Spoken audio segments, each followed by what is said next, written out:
It's time to strap in and get ready. The Insight NBA team is in the arena, bringing you the ultimate play-by-play on who's hot and who's not to help you win your leagues and dominate your mates. You're now hooping with your hosts, Matty G, Skiddy, and Mally for the Insight NBA show.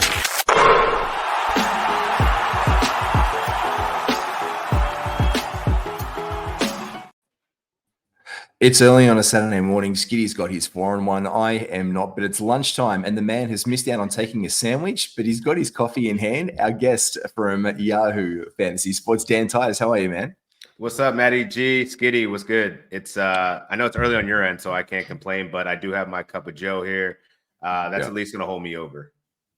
Man, it's exciting that you've been putting out nothing but content. For those who don't know you, do better.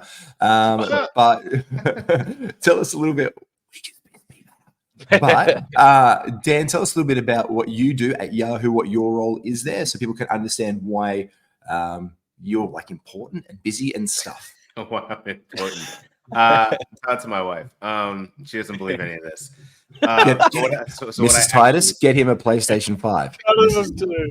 Right. All I want to do is game for real. So this is my excuse. I play fantasy. That's like scratching my itch. But no. So what I'm doing over at Yahoo is I help create the X ranks that you guys are. If hopefully you're using Yahoo to draft. So I help curate those, but then also create a lot of the content for fantasy basketball at Yahoo. So it's an extreme honor. I love doing it. I'm obsessed with everything basketball. I love the game within the game. So if you have issues with Yahoo, I am not the guy that you want to go to, but I can be a nice filter through if you need anything, if anything's bothering you. But yeah, just producing a lot of content. So if you need any rankings, tiers, ideas of draft strategy, who you want to target by round, I cover all that stuff over the last couple of weeks. So just go to Yahoo Fantasy and click on NBA or click on basketball, and you'll see all my content there. Yes. Love that. Skiddy, let's lead it off. You haven't met Dan before. I'm curious. Is there been one in one group?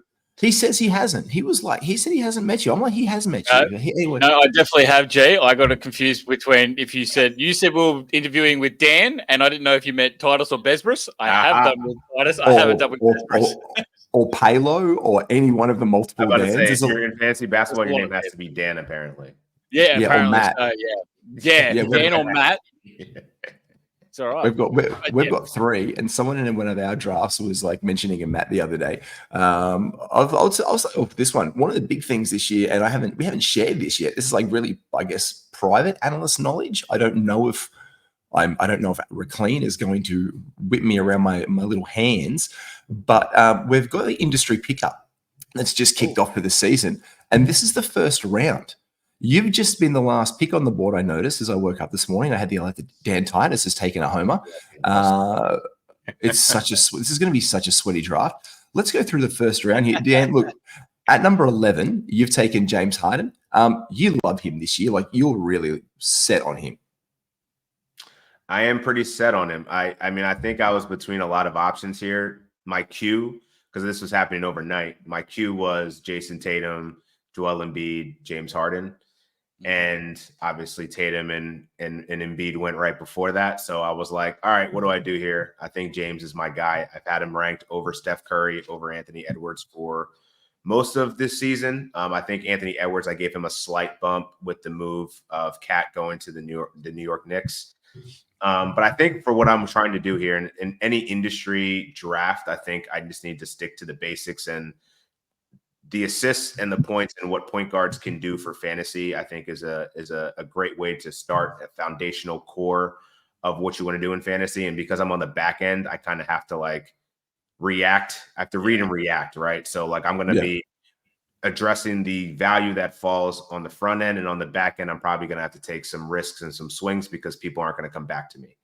So starting off with my point guard, I at least know I got points, I got assists, I have a good free throw percentage, I have threes.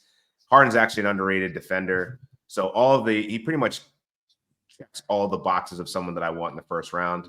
Obviously, Harden comes with his availability concerns, and Who knows what the hell is going on with Kawhi Leonard and how good this Clippers team is actually going to be. I'm just basing this off of what I know right now, and his usage is going to be stupidly high. They need him to score because they don't have a lot of options offensively. So I think it's going to be a really good season for James Harden. Yeah, 100%. And you did say before then, Embiid before you, Tatum. Dan Bresbus, the other Dan, Skiddy, took Trae Young, which, look, we're seeing that happen. We're seeing Trae like really bump up into the first round. It's like you're taking a risk on getting him there because you want the points and you want the assist and to lock that down. Or you're seeing him just fall to a guy like you, Dan, at the back of the first round, and you can pick him up either at the turn, especially you can govern it there. Giannis Antetokounmpo before that one. I took Tyrese Halliburton. Skiddy, we talked about this the other day. You think he's in for the beginning of the season Hallie we saw last year? Yeah, I mean, look, Halliburton last year was unbelievably good. And as I said, you got to pay up for those assists because they are so hard to get. And Dan said it bloody beautifully before. The assists are so valuable, especially this year where we can already pretty much say if you have Victor Wembanyama at pick 1 and then you gather another blocks guy on your next pick, like you pretty much can get blocks there each and every week. You're going to be competitive unless Victor goes down. So the assists are way more valuable this year. So that's why we are going up a bit more on Hallie. Great pick there on Harden as well. Dan, I was just saying to G as well that if Harden does go down, I think Kevin Porter Jr., as much as I hate him, he's going to have fantasy value this season. Shit bloke, I think is what. Bloody shit bloke. It's the Miles Bridges effect. Yeah. Yep, 100%. But still, it could be an option in fantasy, unfortunately. But yeah, it's how they go. Hallie's still going to be the controller of that Indiana team. They're the best team for pace as well. It's just going to be high octane offense. And Halliburton as well. He was that good in fantasy last year. And we got to remember, he only played 32 minutes a night and he only averaged 20 points on not sky high usage. Like, it can go up. It's pretty easy how it does. Yeah. Yeah, he's the guy before that one. I was hoping Pat Mumba was going to take the next level, was going to take Hallie or someone else and just pass me Anthony Davis. I did. I think I hit him up in chat straight away. I'm like, hey, can we just switch? Do you want to get this trade done right about now? I really wanted AD. I've loved a couple of my AD deals that I've done this year. Before then, Shea looked incredible in his games. Like OKC looks like a bloody juggernaut. Luka, and obviously before then, playing out how we all expected to play out, with Jokic going at number 2 and Wembanyama there at number 1. No surprises, kids. No surprises there at home, is there? That Embiid at 10 is. I think Embiid at 10 was the surprise because, I think if he came to me at 11, I would have been hard pressed to be like, I got to take him. But I think just equally, I think the concern is real. The way Nick Nurse answered one of the analysts' question or one of the reporters' questions yesterday about, I mean, it was already seemingly a planned evaluation on his knee anyway, but we haven't seen him in the preseason. He looks skinnier, which I think is a good thing if he's putting his weight down. But they got to get some chemistry on the court, and obviously the public isn't privy to what's going on behind the scenes in the practice. But anytime you say someone's going for an evaluation 11 days before the season is about to start, it's a red flag. So I think that's just a result of what we're seeing in the media. Yeah. That's why Embiid slid. So to me, I was like, I mean, I'm never going to let Joel Embiid leave the first round. Like, I'm just not as concerned. But, if something possibly popped up with his knee, I don't know. It could be a risk. I think the most concerning thing of that as well was they said, is he joining the team after this, check-in for the road trip, while they're away? And he was like, he just seemed uncommittal about Joel's availability to even be on the bench supporting the team. Yeah. And usually maybe he'll catch the private jet. I don't know. He's Joel. He does Joel things. But if it's me and I'm the team superstar, Skiddy, you've just gone, you can make it down there. Are you catching a plane and catching up with your teammates to sit on the sideline and rally around your new team and your new core, Paul George and everything else? Absolutely, I am. But also, too, this is the NBA where we're, it's smoke and mirrors behind, and they're very, very well media trained, and they don't say shit. So he's a very good. And this is also Nick Nurse. Remember, he can BS a lot. He did it a lot in Toronto. So I'm not. I'm worried about Embiid's knee, as the rest of you guys. But commitment to his team in Philadelphia, hell no. He's put up with some absolute shit. Let's remember, Joel Embiid had to put up with Ben Simmons' crap before he went to Brooklyn. All right, so he's committed to Philly. Oh yeah. Oh, he's Now, definitely committed. Oh yeah. talking about all these committed teams and these people around here, commitment over the preseason. Dan, I know that we did a show ages ago about like fantasy targets. Trey Young was one of them. We mentioned him earlier in the pod that he is going to possibly bump into first round value. We mentioned a few other guys in there. One of your guys that you said very early on, flying up the radar, was Cam Thomas. And preach from the gospel of Titus, that has been absolutely the case. The gospel of Titus. That's funny. Yeah, man, I've been super into Cam Thomas, and usually I'm not like loving the tanking, rebuilding franchises, but I just keep on getting drawn to Cam Thomas because of where this team can go. Obviously, they're really, focused on the Cooper Flag sweepstakes here, but I think that they could still actually make Cam Thomas a foundational piece. And there's not many other players on that roster that I think fit that bill. Nick Claxton surely does. He just got a new contract. Yep. But I think the other one is Cam Thomas, and he's one of the youngest players to see a 30% usage rate. He showed a prolific ability to score. I think he could be in that 25 points per game territory this year, which would push him to right on that cusp of top 10 in the league. And I think there's one underrated area that he's going to be better at is playmaking. He averaged 4.5 assists, 4.8 assists in the month of March last year, which kind of gives us a little glimpse of what he can do in some ball handling situations, more pick and roll, dribble handoffs, etc. So I think that he's just going to be unleashed, and they're going to see what this guy can be like a second option to a Cooper Flag or a potential other superstar. He's going to be a cornerstone piece. This is going to be a big year for him. So you're getting him in the 7th round, one of the top scorers in the league. I think that this is like the right price to pay for someone that's like a Jordan Poole, but a little bit more efficient. And I think someone that's going to have a better fantasy output that's going to be more respectable to his ADP. Whereas last year we were probably pushing up Jordan Poole way too high. He's going like the 5th round, 7th round for a guy like Cam Thomas. I think it's just right. And in one of our industry leagues, I know Karan, the last one that I picked him, Karan, when did he roster him? His history, he rostered him in the 6th round with the 9th pick. So he's now bumped in as far as I'm concerned. If analysts are starting to take him in the 6th round, and I've seen his ADP data as well, he's just crept on up. Where's all the ADPs? He has crept up now a ridiculous amount. Where was Cam Thomas the other day? This is his journey on Yahoo. I swear to God, it was 83, 87. So he's all 83, 87, down to 82, and now he is down to 75. So if you're looking to get a guy like, he's coming well down, and that's a significant move. Apart from these guys that we see, like a Josh, but it's like the Josh Hart effect. It's like we've seen big movement on Josh Hart. He might be the shooting. He might start. He probably will likely start. Oh, hello, Dasher. Do you want to say hello to Dan Titus and everyone? I don't understand why everyone's now just realizing, hey, we can go earlier on Cam Thomas. Like, was there a question that he wasn't going to be the only person taking shots on this Brooklyn Nets team? Like, nothing's changed. I don't know. I don't understand it, but I think it's by beware. I think of the people who don't want to do it are the Jordan Poole people from last year. Like if you're a Jordan if you're a Jordan Poole drafter, I'm not going to do that again.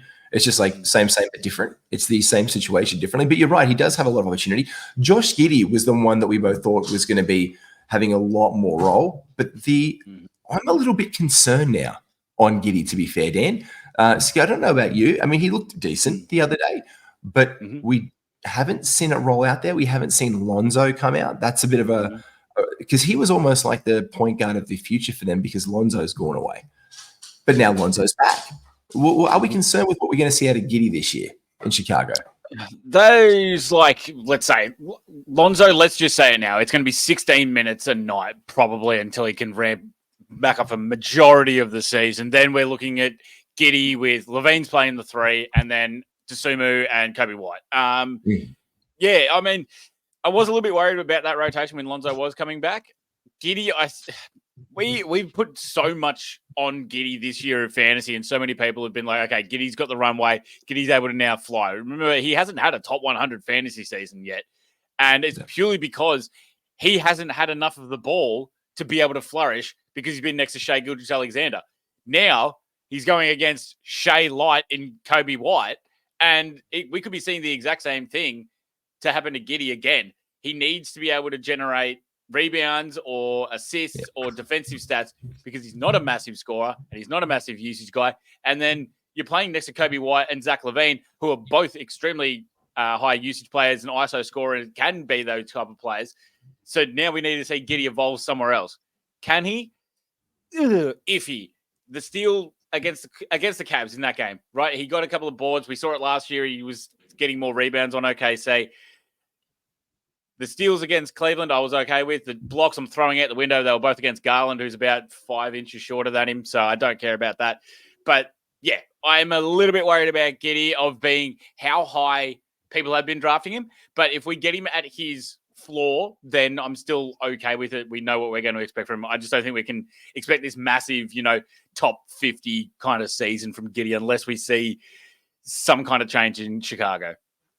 What's your floor for him, Dan? What do you reckon his floor? Like, at what price am I able to sell you Skiddy at a good draft pick value?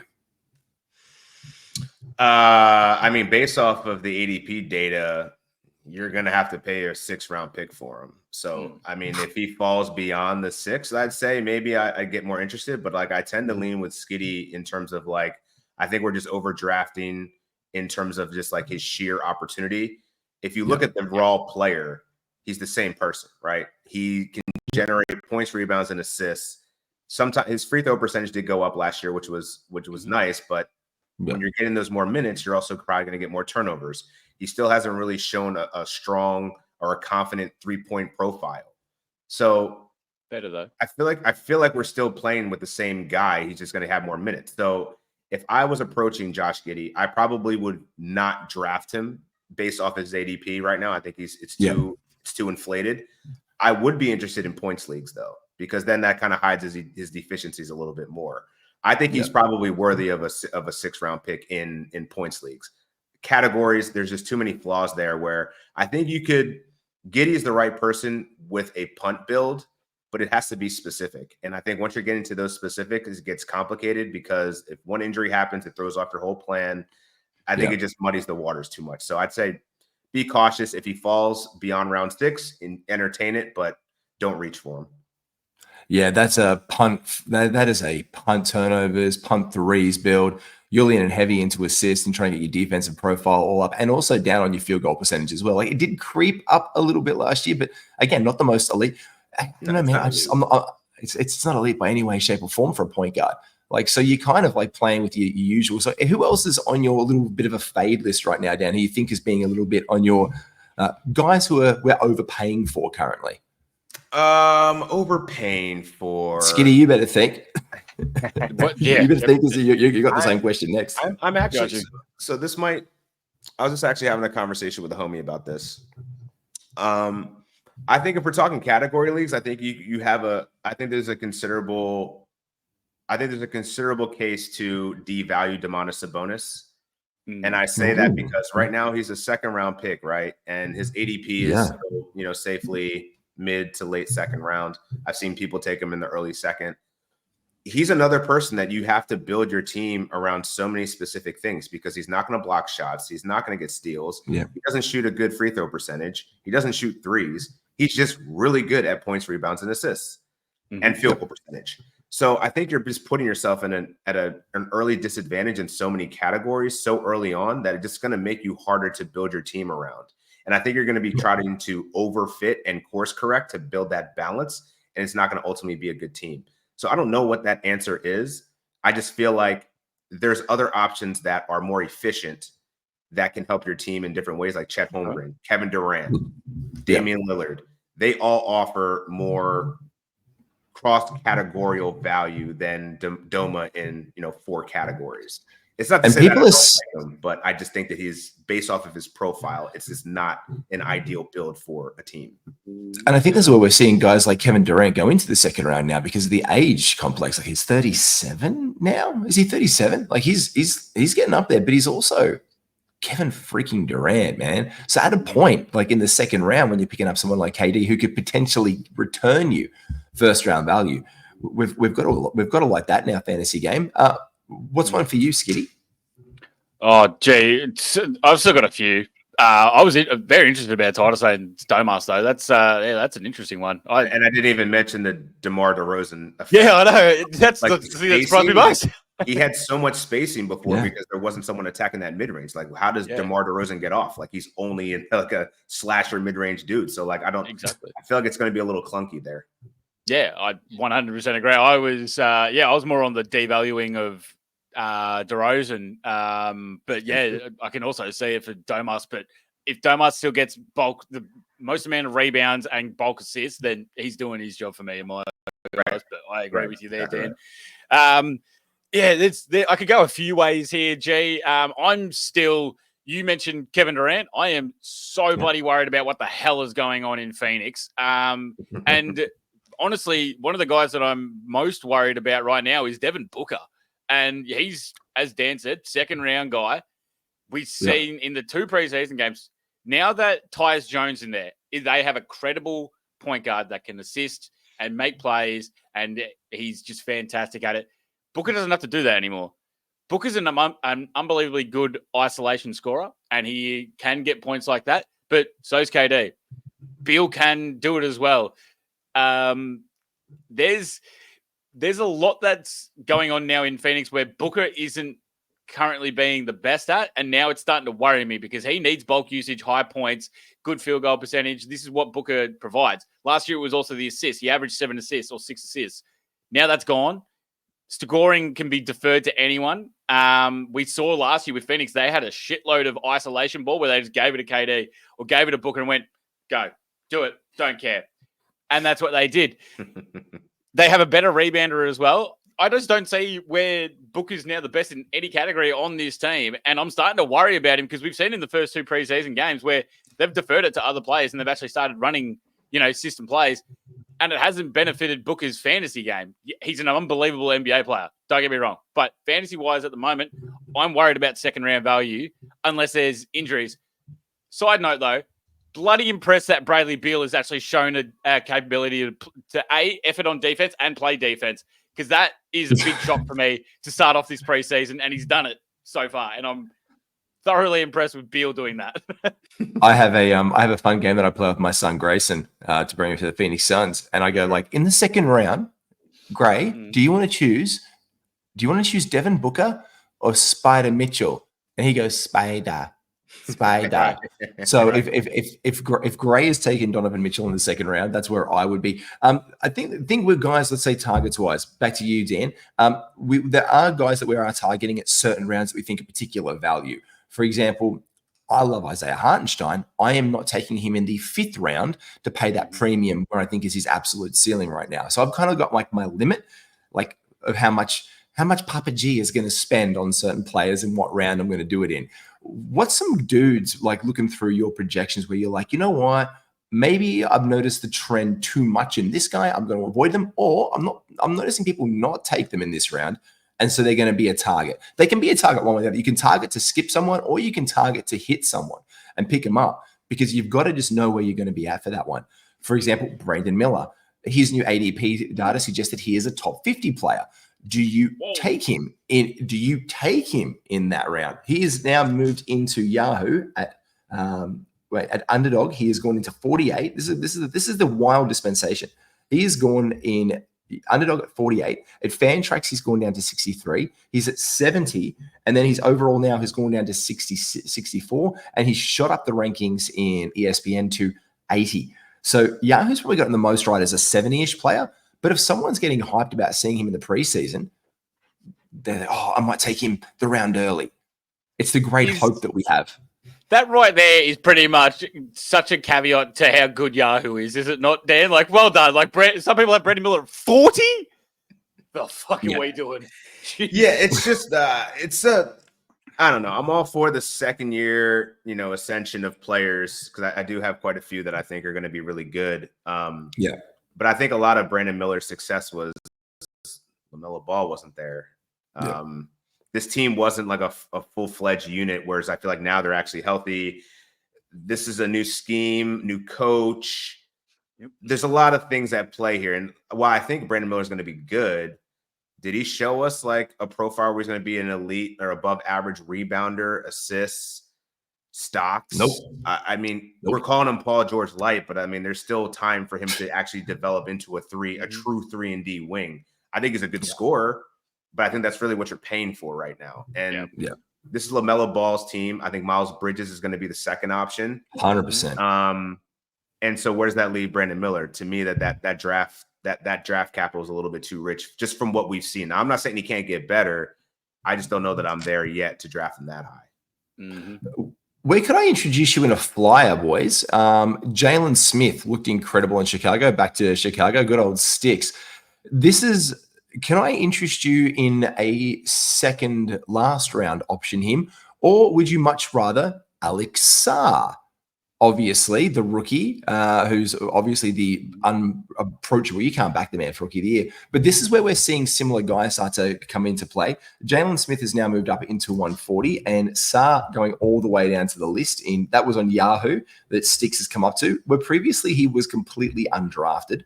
And 138, there's Alex Sarr. So this is what we talk about the upside here, Skiddy. We're talking about upside, Rookie of the Year, dude. Good player, bad team, or we're talking pure upside, a potential move candidate. It kind of fits into these kind of hats that we've got. Which one do you prefer at the tail end of your draft? What I do like is Alex Sarr paying $8 for Rookie of the Year currently this year, Matty G, and that is value for anyone that is watching. I don't know how Americans do that -600 crap or whatever, but $8. How does that work, Dan? How does that work? How do you people bet? That's ridiculous. So where is he on the favorites? I think the last time I checked, Edie was like the favorite. Yeah. And then it was Reed Shepherd. Yeah. And then Sarr and I'm missing somebody else. Ricochet. Ricochet then Shah.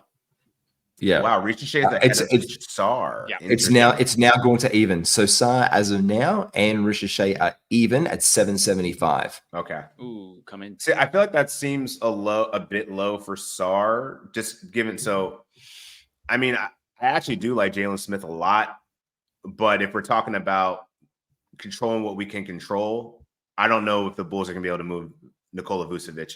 I don't believe in Pat Williams, first and foremost. I think that they probably could put in Bucelis or Jalen Smith at the 4. That's the one thing I do like about Jalen Smith is that he can play both positions. But I think I would just bet on Sarr now because he's going to probably be starting at power forward. And the longer you get into the season, the more we get into development, younger players getting action, getting run. And I think that the one difference between Smith and Sarr is that Sarr can probably help you now in blocks right away. I don't know about the offensive game. I don't know if that's quite there yet, but keep an eye on Jalen Smith though. Like I think he's actually a good sleeper that can contribute on a per minute basis. Like all of his advanced stats are like 80th or 90th percentile at the position, which is pretty interesting. A really good stretch big who can block shots. So if Vucevic gets moved, he's going to be way better, but you just got to wait for that to happen, which I don't know what we can really account for in the drafts.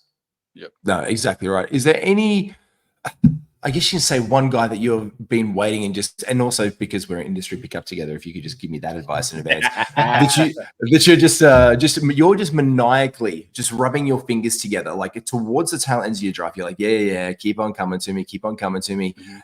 Because I had like PJ Washington initially. I was like, yeah, I'm loving getting PJ Washington with my last pick. I know it's stability. I know I can do it. I'll let you think of it. And while you do that, don't forget, while you are thinking about that pick, if you're thinking about your picks, you can just jump on. You can just jump on right now onto our Patreon and you can get our big draft kit. If you want to pick up the latest from Insight, it's got my big draft board down to 160. It's got Skiddies, it's got Manly's, and it's got matrices. It is down below, and then it puts it all together with over 220 player rankings to give you a consensus page. It's like asking for analysts at the same time. Who should I pick and where? Well, you do that because then it gives you our aggregate average in the same column right beside you so we can see whereabouts we are all together on a player or against a player to help you confirm your suspicions or maybe fade a guy a little bit more. Make sure you can check that out on our Patreon below. Dan Titus doesn't use it because he hasn't got it. But I'll take some free shit. I'll give you free shit. I'll give you get a hat, Maddie. What's up with that? I'm so get him, Maddie. No. Get him, Dan. Get him. You want a standard squeeze? We're gonna get you some. We've actually got that hoopwear coming. Dan's one of the only other person that has seen the fantasy apparel that's coming from Insight. Nice. He's the only guy. I would He's love the to rock only it guy. on other shows, man. I hadn't even seen it yet. And he works here. Oh no, it's good. Jeez, it's unbelievable. Who are you rubbing your hands together? Who are you plotting and hoping falls to you in your drafts? I will answer the same. Are we talking about a faller in our drafts, or like I got the last pick? This is my flyer that I've just been clicking the button on. Go both ways. Imagine you're in Vegas. You can take it both ways you want. I'm gonna stay one way for the most part, but I'd say the last pick in the draft that I think is free 99 that I've been really intrigued by is Peyton Pritchard. And I actually feel like he has 6 man of the year energy.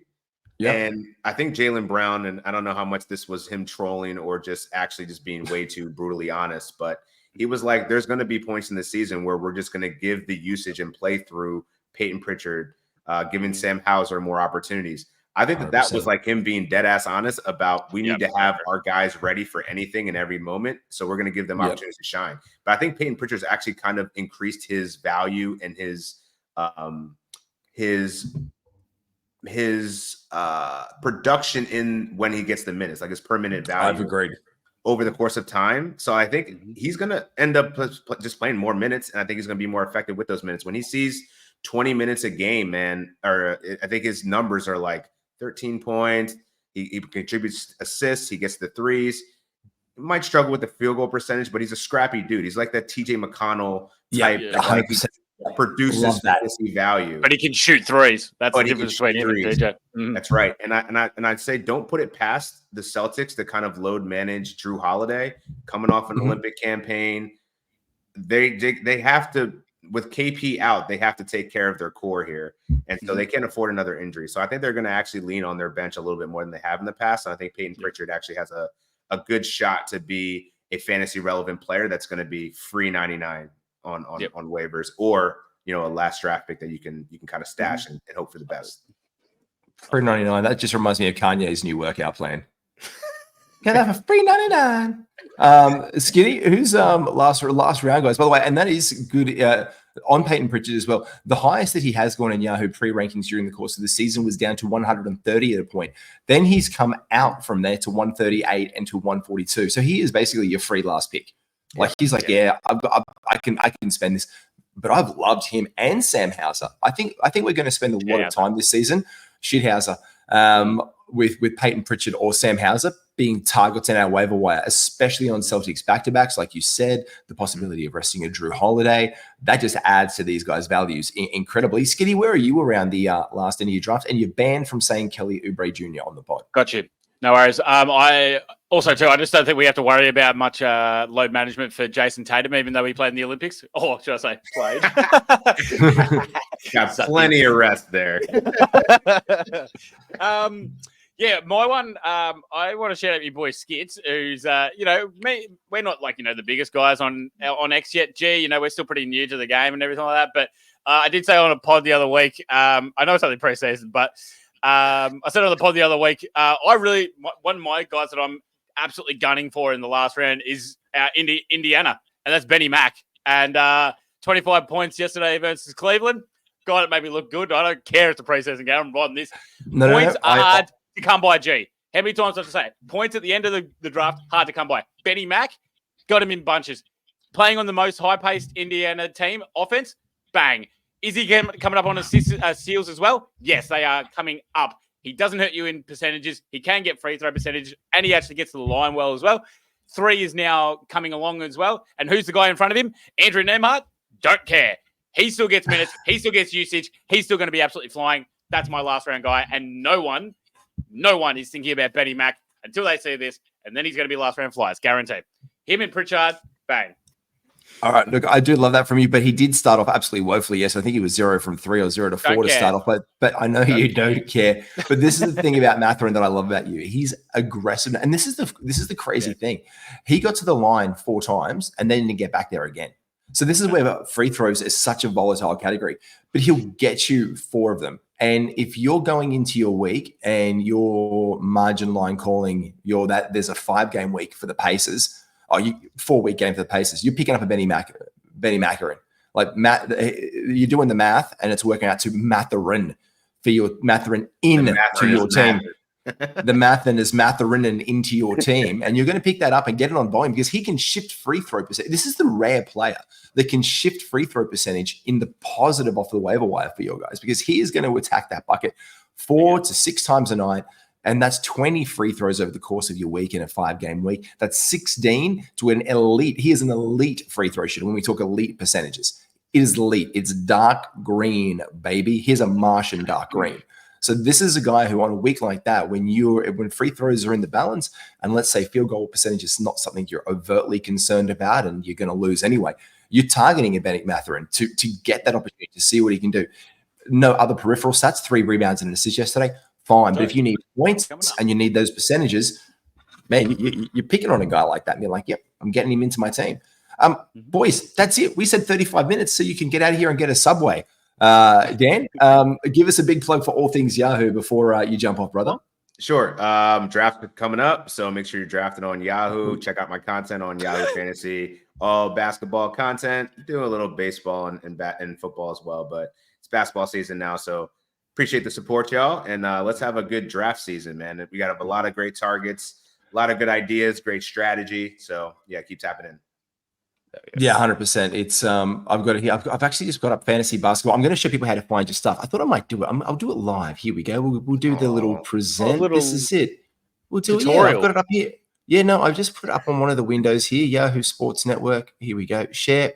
This is how if I am a punter, if I am looking to get some good content right here, I've gone into my window. Here we go. I'm up on here. You go over to the NBA homepage and go down into here to fantasy basketball. And you can check that on out. This is where all of your news and stuff is. You go down here, you set out your teams, you get your league sorted if you haven't yet started one up, and you can look through all of the news and player articles in here in research. You can go down here and check out all of your stuff from Dan Titus, and this is absolutely gold. Otherwise, you just do this one. You go with Dan Titus Yahoo, and you should see the new image. I love it. This is it. No, man, check our boy out, man. Check it out. There he Just is. that easy, G. Oh my God. Look at that. Look at this. Didn't know we were talking to a male model, G. God, look at. I love that Yahoo makes you like put your arms under your. Yo, man, I gotta change my profile pic. Don't embarrass me like that. I don't know it's what not I was embarrassing. on. You look at. You know how many takes I probably took? I'm like, nah, let's go with this one. Yeah, that's the one. Yeah. Hey, no, that is the one though, Dan. Don't worry. That is the one. This is the blueprint. I love this, by the way. The CD thing. I love that. I was really into. I love that because you know how much we rock music together. That I was really. That's probably the best thing that I think I've done. I was really proud of that. That just felt everything else. Yeah, it like, did. I don't know what this is. Man, when I saw that, I was like, Dan said, like, when they said, what do you want for this? You're like, man, I want this like one of the CDs in my room as a kid. That's what I want. I was like that. I thought I loved that. I thought I was like really down with that when I saw it. So make sure you check out all of Dan's stuff. As a friend of the show, we'll catch up with him during the course of the season. It is draft week. And if you listen to this and you haven't started your stuff, just do it on Yahoo. It's like the number one platform in fantasy basketball. Get amongst it. Get onto that. Thanks so much to everybody. Be well. Take care. We'll see you soon. Buy our merch.